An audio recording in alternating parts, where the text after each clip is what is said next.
Hello, thanks for having a look at this movie, which I hope will help explain how to use RSMedia Gallery, which is a very complex software package, but one very well worth getting a handle on.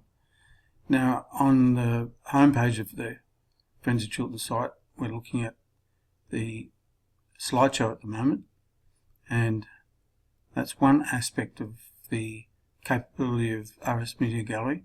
But the other aspect, of course, is the found under biodiversity and galleries. So, as you can see, we've got a list of galleries that you can choose from. And if you choose one, let's have a look at frogs, then you get a slideshow which just shows frogs. Looks like we need a few more frog photos. Okay, back to galleries again, and let's choose one that's perhaps got a few more in it. Let's have a look at spiders. I love spiders. And great set of photos there. And well discussed with the title and the description. Magnificent photos. You can see down the bottom there it says load more, 3 left. So I'll just bring those in as well. So we've got galleries like that for each of those categories that we saw listed. And if we select a photo, of course, we can then browse through them backwards and forwards and read the description. Okay, I'm just going to close that for the moment. So the management of the RSMedia Gallery is made or achieved in the back end of the website, not the front. So I've already logged in, and we know that the address that we log in at is the administrator URL at the back end. And of course, when we're there, we go to Components, RSMedia Gallery, and that brings up so a list of photos now, or a set of photos. Now, which photos are displayed is controlled by the tags that were established when the photos were uploaded. So if we want to look at say just spider photos, we can change the photos that are on display. At the moment we're seeing all photos, but if we change the tags to spiders, you'll see after you start typing a few letters, the system recognizes one of the tags in use and gives it as an option to you. I'll click that on, and now I'm going to go apply the filter, and now all I'm seeing is the spider photos. If I want to finish looking at spider photos and choose another category, then I'll go to birds, and once again I typed a few letters of the word and 3 options appeared. I'm going to choose the middle one, and I'm going to go apply filter again, and now we get to see all of the bird photos.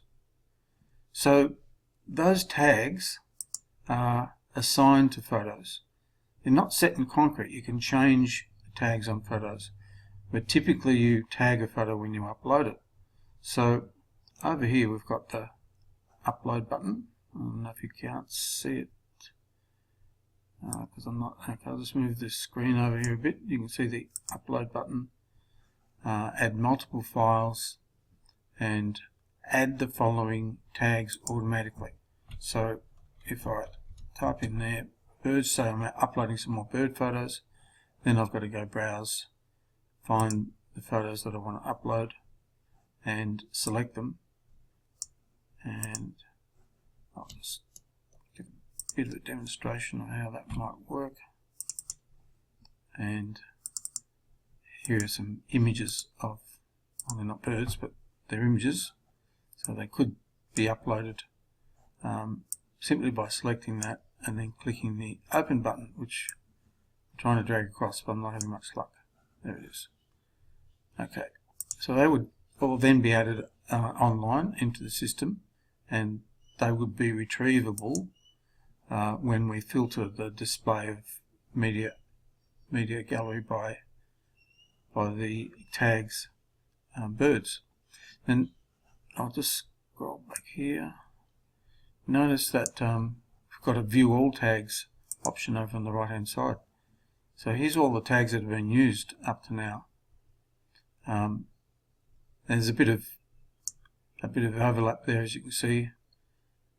A little bit of creative spelling at times, but it doesn't really matter, provided that and I'm not quite sure whether it's possible to remove duplicate tags. It doesn't really matter that much, because as long as we're finding the photos that we want, then there's no problem. Okay, let's imagine that you're trying to work with the flora gallery, and we've got the display of flora photo, or we'll get that up first of all. So I'll move this over here and choose tags containing flora and apply the filter. We only see flora photos now. Let's say there's one there that we want to look at in more detail, or we might want to remove it from this from the gallery because we want to replace it with a better photo or whatever. We've got these options here. We can unpublish a photo, which would leave it in place, but it just wouldn't no longer be visible as part of the gallery. It'd still be there though, and we can republish it anytime we want. We've got the tags that we can address and use. That should have brought up an option to retag it, but it doesn't look like it has. I think yeah, that's right, we've got to go to edit to retag it. Let's just have a look here. This button here, that's a preview button that allows you to have a look at it in bigger size. Edit button will now allow us to change the tags. So you can see we've only got flora at the moment for this plant. Okay. Now the last button to have a look at is of course the delete button. Now it should give a warning, yes it does, and gives an animated little thing there, which is interesting. I don't want to delete it at the moment, but I could if I wanted to replace it.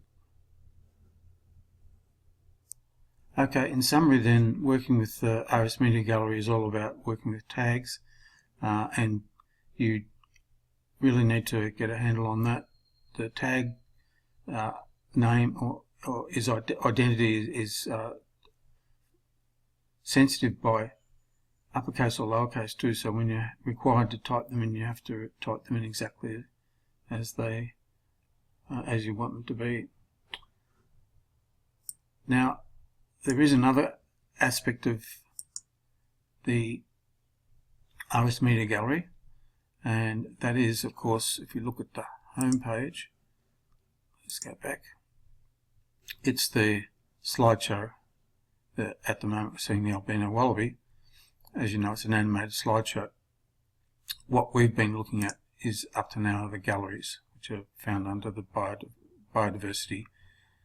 Now I'll do another video showing how to modify the homepage RSMedia gallery slideshow. Hope this has been some use to you, and I'll stop it here and upload it.